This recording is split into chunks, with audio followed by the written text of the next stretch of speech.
شاداب خان با د پاکستان کرکټ ټیم نوې کپتان جوړیږي چې راتلونکي چې کومه د نیوزیلند دوره د دې لپاره خبرونه دا راځي چې شاداب خان با کپتان وي. اوس د پاکستان نیوزیلند سره ون ډے او ټي 20 میچز دي چې د هغې لپاره به د پاکستان یو نوې ټیم جوړیږي. محمد رضوان بابر اعظم به په دغه دوره کې نوې جي نوې ټیم به جوړیږي. کوچ چې کوم دغه به هم نوې وي او خبرونه دا راځي چې سکلین مشتاق په کوچ وي.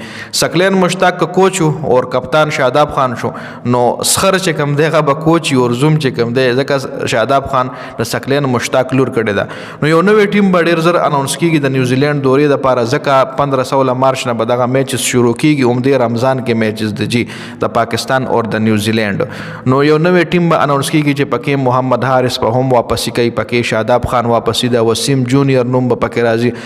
نوي کلاډیان به تاسو له کتلو له ملاویږي او دا کم چې اوس د چمپیون ټرافي ټیمو عرفان خان نیازی به هم په دغه ټیم کې وي، اسامه امیر، سفیان مقیم، دغه ټولو کلاډیانو نومونه به په دغه سکواډ کې راځي چې سکواډ کله هم اناونس شي ان شاء الله زه به در سره بیا شریکوم.